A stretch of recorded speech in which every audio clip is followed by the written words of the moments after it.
Vous connaissez Mort ou Vif, l'incroyable western de Sam Raimi qui s'est planté au box-office de façon totalement injuste, avec Sharon Stone en gâchette de l'Ouest intrépide, le regretté Gene Hackman en Marshall cruel, Russell Crowe en pasteur assassin et Leonardo DiCaprio dans l'un de ses tout premiers rôles. Revenons un peu sur l'histoire et le sens de l'un des meilleurs westerns des années 90. Vous avez déjà tué? Bien sûr. Ça m'étonnerait. Bonjour à toutes et à tous, ici Judith, en direct du Far West des bureaux d'écran large. Déjà, mettez un like sur la vidéo pour le chapeau, s'il vous plaît, j'ai fait un effort. Et aujourd'hui, je vais vous parler de Mort ou Vif, l'un de mes films d'enfance, qui est peut-être aussi l'un des vôtres, et qui mérite qu'on en dise tout le bien auquel il n'a pas eu le droit à l'époque de sa sortie. Dans un premier temps, je vais revenir un peu sur la genèse du projet, et ensuite, évidemment, je détaillerai les raisons qui font que je trouve que ce film est aussi génial. Alors bien sûr, on ne peut pas parler de Mort ou Vif sans s'arrêter un peu sur Sharon Stone, véritable icône d'Hollywood révélée au monde par Basic Instinct en 1992. Il faut commencer par elle non seulement en tant que personnage, dans le film, appelée Helen McKenzie, mais surtout surnommée The Lady, parce que les héroïnes de western qui portent le chapeau et le colt, il n'y en a pas des masses. Mais il faut aussi parler d'elle en tant que leaduse du projet qui a tiré toutes les ficelles en coulisses, et grâce à qui le film est ce qu'il est aujourd'hui. Tout commence à l'époque où un certain Simon Moore décide d'écrire un scénario de western en forme d'hommage au film de Sergio Leone, bien sûr la trilogie du dollar composée de 3 films avec Clint Eastwood, donc pour une poignée de dollars et pour quelques dollars de plus, et évidemment Le Bon, la Brute et le Truand, mais aussi Il était une fois dans l'Ouest, dont l'histoire reprend le traumatisme du héros et l'ultime flashback presque à l'identique. Bon, ça je pense que j'avais pas besoin de vous le dire parce que l'héritage du western spaghetti est relativement évident quand on voit le film. En revanche, ce qui est moins évident, c'est donc le choix de Simon Moore d'écrire une héroïne en personnage central du film. Le western étant, historiquement, à part quelques exceptions, un genre très masculin, pour ne pas dire misogyne. Selon Moore, le fait d'avoir une femme au centre de l'action, et en l'occurrence une femme qui est là pour se battre et qui n'est pas la maîtresse d'école ou la prostituée du saloon, ça permettait de créer des dynamiques différentes, réinventées. C'est à la fois vrai, et en même temps ça n'empêche pas le film de brasser toutes les thématiques profondément ancrées dans le genre du western, comme la naissance du droit et de la politique. On y reviendra. En 1993, Sony Pictures Entertainment achète le scénario de Simon Moore et propose le rôle principal à Sharon Stone, qui est donc, à ce moment-là, auréolée du succès de Basic Instinct, qui en a fait instantanément une grande star. Un peu comme je vous l'expliquais dans ma vidéo sur Winona Ryder, abonnez-vous, Sharon Stone se retrouve dans cette situation où, même si elle est moins bien payée qu'un acteur de la même stature et qu'elle doit partager l'affiche avec des rôles masculins, elle est devenue tellement importante pour l'industrie qu'on lui propose des scénarios pour qu'elle choisisse qui réalisera le film et qui jouera avec elle. C'est ce qui se passe ici, d'autant qu'elle devient coproductrice de Mort ou Vif. Et à partir de là, elle va vouloir faire les choses comme elle l'entend, et c'est tant mieux. C'est-à-dire que le studio lui envoie une liste de réalisateurs qu'il verrait bien aux commandes du film. Et elle, comme elle le raconte, elle leur envoie sa propre liste en réponse. Une liste qui ne comporte qu'un seul nom, celui de Sam Raimi. À l'époque, Sam Raimi est essentiellement connu pour avoir réalisé sa trilogie Evil Dead, et il sort tout juste du 3e. Les Evil Dead, c'est pas des gros chiffres, ni en termes de moyens, ni au box-office. Et d'ailleurs, c'est même pas des films que Sharon Stone adore, mais quand même, après avoir vu Evil Dead 3, elle est persuadée, et elle a bien raison, qu'il est la bonne personne pour rendre justice à la dimension théâtrale, parfois presque burlesque du projet. L'actrice est formelle. Soit le film est réalisé par Sam Raimi, soit elle se barre. Alors même si le studio n'est pas particulièrement à l'aise avec ce choix, ils sont bien obligés de faire avec, et c'est comme ça que Sharon Stone a utilisé sa position et son pouvoir pour pousser le profil d'un jeune réalisateur talentueux à qui elle a choisi de faire confiance pour mettre en scène le film dont elle serait la star. À l'autre bout du téléphone, j'aime mieux vous dire que Sam Raimi, il en revient pas, mais il est surtout ravi, ce qui n'est pas étonnant quand on voit à quel point le scénario du film correspond à ses obsessions. Mais ça aussi, on y reviendra. De son côté, Simon Moore, le scénariste, est aussi bien content de l'arrivée de Sam Raimi sur le projet parce que lui, il aime beaucoup Evil Dead. Je le dis quand même, mais pourtant on sait que malheureusement, la vie d'un scénariste, en général, ça vaut pas un copec auprès des gros studios. La preuve, Moore est temporairement viré et remplacé par un autre scénariste, John Sayles, chargé de polisser le script pour lui enlever du second degré et surtout le rendre plus américain et moins spaghetti. Ce qui s'avérera totalement inutile parce que le gars rallonge beaucoup trop le scénario. Donc Simon Moore est réengagé pour rectifier le tir, et ce qu'il va faire, c'est tout simplement enlever toutes les modifications de Sayles pour revenir à sa version originale, et le studio n'y verra que du feu. Non mais bref, tant mieux. Mais attendez, parce que Sharon Stone, elle va pas s'arrêter là. Vouloir propulser un jeune réalisateur, c'est bien, Mais pourquoi pas faire pareil avec les acteurs? Je ne parle évidemment pas de Gene Hackman, malheureusement décédé récemment, qui était installé dans le paysage hollywoodien depuis longtemps et qui était tout indiqué pour incarner le grand méchant du film, surtout après avoir déjà joué les ordures toutes puissantes dans des westerns comme Les Charognards, ou bien sûr Impitoyable, le célèbre film de Clint Eastwood. Non, on peut pas dire que le rôle du Marshal Hérode soit très dépaysant pour lui. En revanche, là où Sharon Stone a une carte à jouer, c'est sur les rôles du Kid, fils de Hérode, et celui de Cort, l'ancien hors-la-loi repenti. Pour le premier, Sharon Stone veut absolument Leonardo DiCaprio, qu'elle a repéré dans Gilbert Grape, un film dans lequel le jeune acteur campait un ado souffrant d'un retard de développement. Un rôle qui, à l'époque, lui avait valu une nomination à l'Oscar du meilleur acteur dans un second rôle. Là encore, le studio n'est pas fan, et des acteurs comme Matt Damon et Sam Rockwell sont envisagés à sa place. D'autant que DiCaprio, au départ, n'est pas sûr de vraiment vouloir faire le film. Sauf que là encore, Sharon Stone croit en lui, est persuadée que le petit a de l'avenir, et elle déclare qu'elle ira le chercher par la peau des fesses s'il le faut. Pour convaincre le studio, elle décide même de payer de sa poche la moitié du salaire de l'acteur. Vraiment très classe. C'est comme ça que DiCaprio se retrouve à incarner un jeune cow-boy arrogant et plein d'ambition,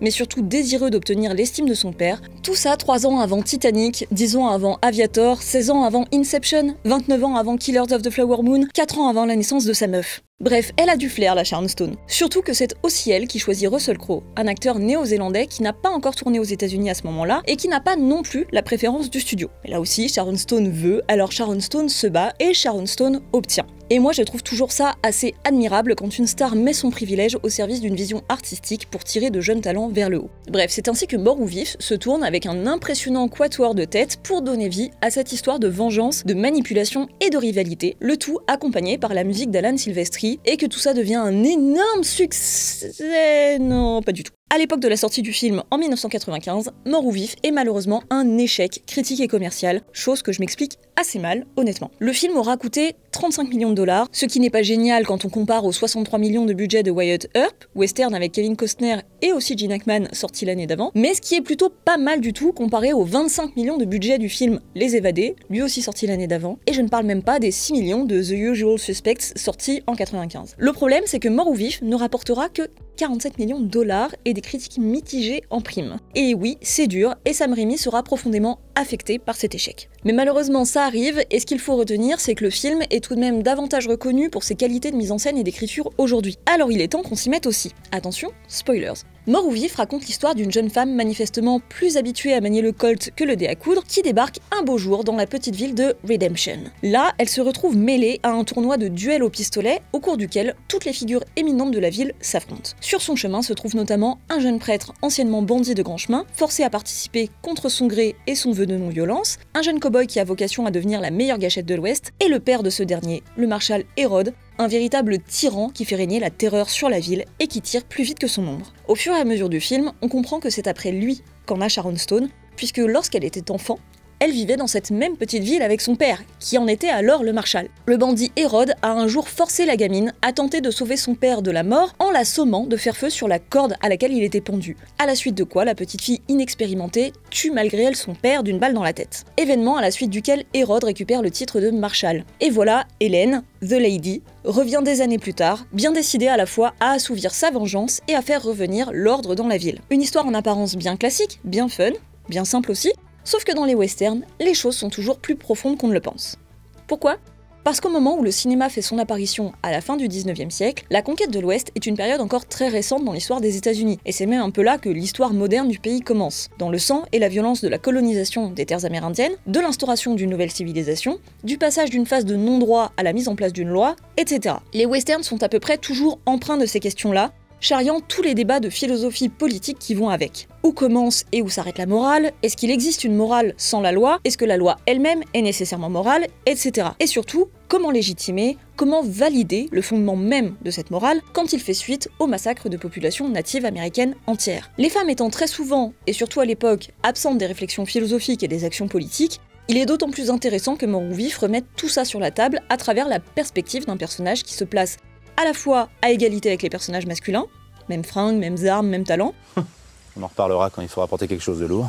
Mais qui est tout de même perçu comme étant avant tout une femme par ses personnages masculins. Le truc, c'est que comme les westerns ça existe depuis longtemps, et que dans ce genre tout a déjà été un peu traité en long, en large et en travers, Sam Raimi est bien obligé, au moment où il réalise le film, de prendre en compte le fait qu'il ne va rien inventer. justement pour mieux renouveler. C'est pour ça qu'on se retrouve avec tous les poncifs du genre, comme l'allée centrale, lieu de tous les affrontements, les types qui se font jeter hors du saloon par un dur à cuire, les prostituées qui observent tout depuis le balcon de la maison close, les bandits de grand chemin, les démonstrations d'adresse au pistolet, les gros plans sur les yeux qui se lancent des éclairs avant que les coups partent, mais tout ça est filmé avec l'outrance de la caméra de Rémi, qui multiplie les plans débulés, les zooms et les dézooms, les travelling compensés, les mouvements de caméra ambitieux, les transitions osées, les moultes doubles focales réelles ou incrustées, et même un POV de l'intérieur d'un verre d'alcool jeté à travers la pièce. Bref, on est sur une mise en scène extrêmement ludique, dynamique, parfois presque frénétique, et qui est pour le coup très éloignée des plans en techniscope symétriques, amples, pesant et statique des films de Sergio Leone. Évidemment, je ne critique ni l'un ni l'autre, en fait j'adore les deux. C'est juste pour dire que tout en utilisant les mêmes thématiques et les mêmes motifs à l'écran, les deux mises en scène sont radicalement opposées et donc donnent des choses très différentes. Chez Leone, on est sur la fabrication même d'un genre, et chez Rémi, on sent qu'on est passé par beaucoup de choses depuis, dont le train de la mine à Disneyland et Retour vers le futur 3, quoi. Et laissez-moi vous dire que le western carton-pâte, en forme d'attraction caricaturale avec du banjo dans tous les coins, ça n'a rien pour me déplaire. Sinon, j'aurais pas porté des soundtracks 2 fois trop grandes pendant la moitié de mon adolescence. Bon. Mais à quoi ça sert pour Rémi d'être aussi jusqu'au boutiste et inventif dans sa mise en scène, ici, à part pour s'éclater? Il y a environ 1000 choses à dire, alors je ne vais pas tout aborder et tout analyser, mais je vais au moins m'arrêter sur le sujet des doubles focales, parce qu'il y en a vraiment une giga tripotée. Pour rappel, une double focale, c'est quand vous avez, dans le même cadre, le point qui est fait à la fois au premier plan et à l'arrière-plan, ce qui est techniquement impossible.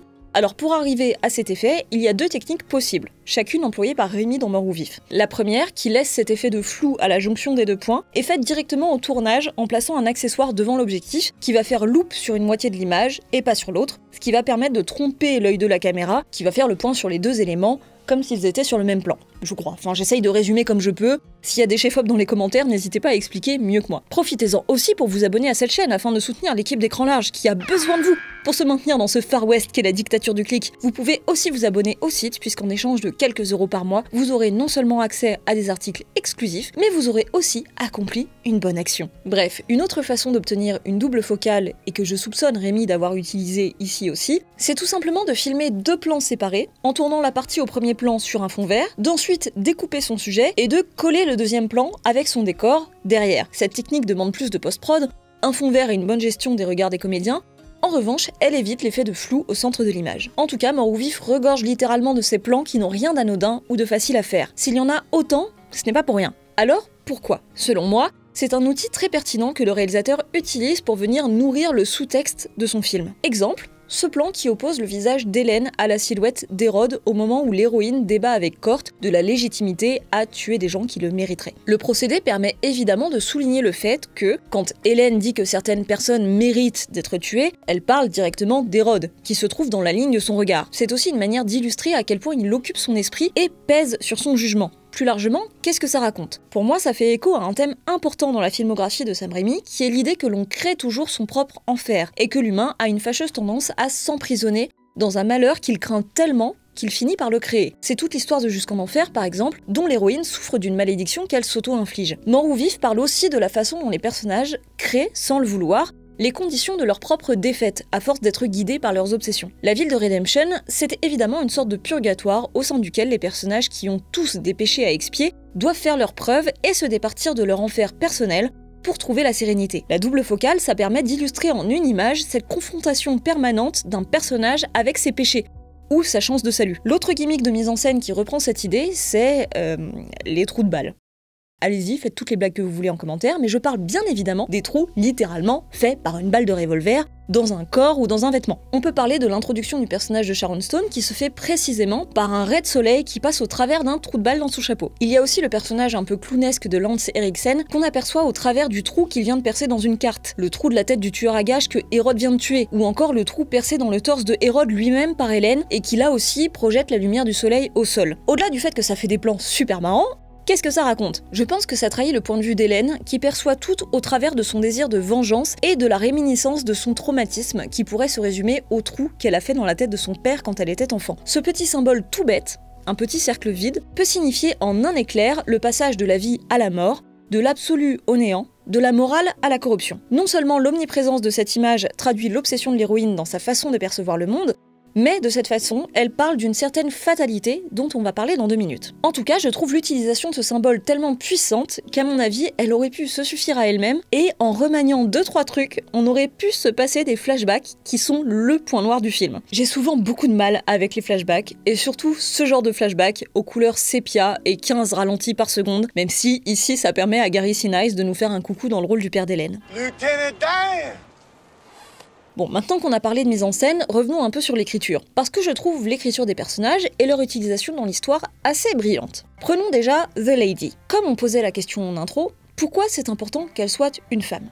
Parce qu'en soi, son histoire aurait pu être exactement la même, ou presque, si elle avait été un homme. Sauf que, observons un peu la sous-intrigue qui l'associe à la fille du tenancier du saloon. Une gamine qui lui voue une admiration totale parce qu'elle voit en elle un autre modèle de femme. Dans la séquence au cours de laquelle The Lady arrive dans la ville de Redemption et entre dans le saloon, elle demande une chambre. Le tenancier lui tourne le dos, mais en entendant la voix d'une femme, il se contente de dire « les putes, c'est la porte à côté ». Parce que pourrait bien venir faire une femme dans une ville, si ce n'est pour se prostituer, bien sûr. Cette réplique lui vaut d'être jetée à terre de son tabouret par notre héroïne, et il lui offre donc une chambre sur le champ. Regardez ce cadre. La fille du tenancier observe silencieusement la scène, sans rien dire, ce qui ne l'empêche pas d'être placée au milieu du cadre, entre son père qui a une certaine image des femmes, et l'exemple d'une pure héroïne d'action qui ne se sent pas obligée de porter une robe et qui peut se défendre toute seule. Elle contemple littéralement l'avenir qui est tout tracé pour elle d'un côté, et celui dont elle rêve de l'autre. Et laissez-moi vous dire que ce genre de plan résume pas mal l'effet incroyable que ce film a sur les petites filles, croyez-en mon expérience.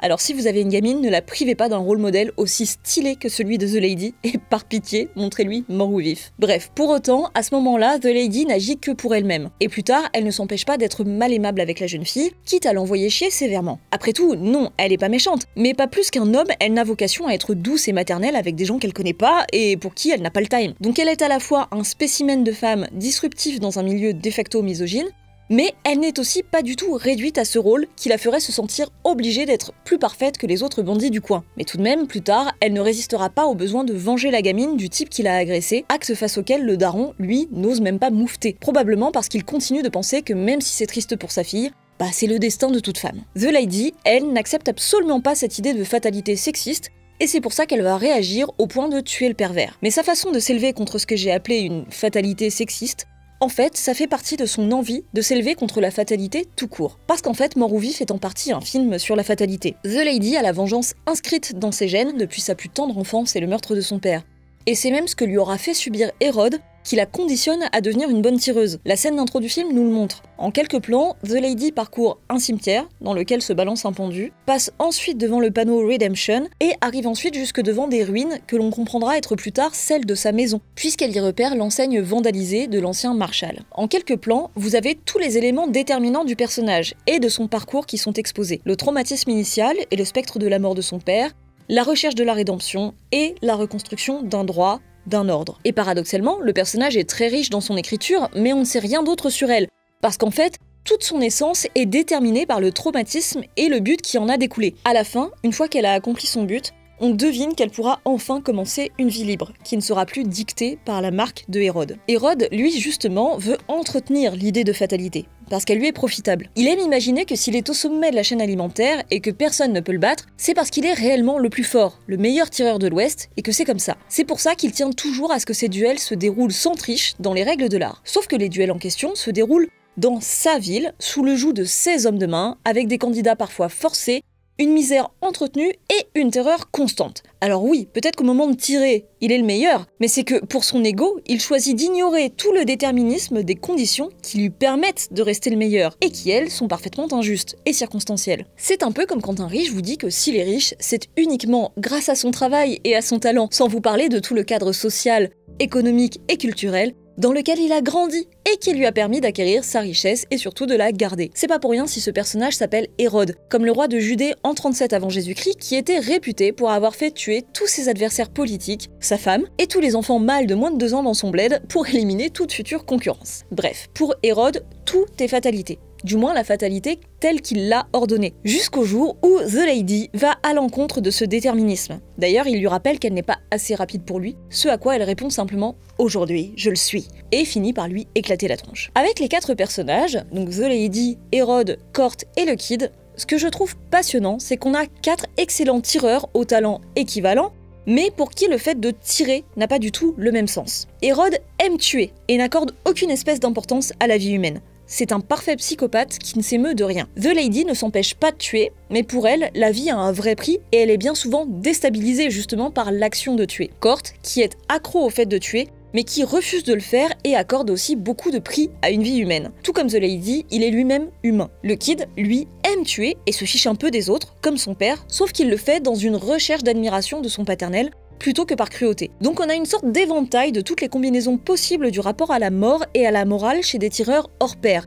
Et c'est autour de ces contradictions chez les personnages que vont se nouer tous les nœuds dramatiques de l'histoire, ce qui est particulièrement efficace et qui permet d'interroger, encore une fois, cette zone de flou qui précède l'institution du droit, comme se doit de le faire tout bon western. J'en profite pour dire un dernier mot sur Hérode. Enfin même 2 derniers mots, parce qu'il faut juste que je dise à quel point je tiens ce plan au ralenti de l'arrivée du grand méchant pour responsable de mon amour des Santiago. Je me rappelle très précisément avoir été fascinée par cette image quand j'étais petite, et à avoir appris le mot éperon par la même occasion. Bref, non, sinon j'insiste sur le fait que grâce à un scénario bien ficelé et des dialogues super bien joués, les personnages du film sont bien plus que un super méchant, une super héroïne et leurs sidekicks. Prenons par exemple la scène du dîner, pendant laquelle Hérode fait des avances à The Lady. Hormis le fait qu'il sous-entend qu'il a tué sa femme parce qu'elle le trompait, il y a un petit bout de phrase absolument terrifiant que Gene Hackman joue avec un sourire qui fait froid dans le dos. Au moment où il dit à Hélène qu'il pourrait la couvrir d'or et qu'elle répond qu'elle n'aurait pas l'impression de l'avoir gagné si c'était le cas, il répond simplement « Oh si, vous en auriez bien l'impression ». On ne sait pas exactement ce qui se cache là-dessous, mais on comprend que c'est pas du tout enviable et qu'il sous-entend qu'être sa compagne, c'est tout simplement un enfer pour beaucoup de raisons. Ça fait partie des petits moments qui enrichissent avec 3 fois rien la dimension vraiment maléfique du personnage. Mais je trouve génial aussi que, au fur et à mesure du film, on sente que le personnage a une faiblesse. Son fils, même s'il n'ira après l'avoir tué que c'était son fils. Dans un premier temps, on dirait qu'il le rabaisse et l'humilie constamment pour le simple plaisir de le faire, et parce qu'il y voit un peu le symbole de l'adultère de sa femme, mais plus tard, on comprend que ça faisait partie d'une stratégie tordue pour le faire abandonner le tournoi, et ainsi ne pas avoir à l'affronter, et lui sauver la vie. C'est la seule vague trace d'humanité qu'on perçoit en lui de tout le film, et encore une fois, elle se joue à la subtilité de quelques répliques parfaitement jouées. Bon, je voulais rajouter ça, mais en vrai, va falloir que je m'arrête un jour. Le problème, c'est que Mort ou Vif est un film super riche, dont chaque plan et chaque réplique mériterait sa propre analyse. Donc j'ai simplement essayé de vous résumer dans les grandes lignes, de manière pas trop confuse, j'espère, les choses qui font que j'aime tant ce film, qu'il a tant marqué mon enfance et que je peux le revoir aujourd'hui en boucle. J'ai sûrement oublié la moitié de ce que je voulais dire, mais écoutez, ce que je peux vous proposer de mieux, c'est tout simplement de voir ou de revoir le film et surtout de le montrer à vos gamines en mal de représentation d'héroïnes d'action. Et au passage, si vous aimez l'action d'ailleurs, je vous propose de prolonger le plaisir avec la vidéo d'Antoine sur le film À toute épreuve. Allez, bisous les petits potes. Stop!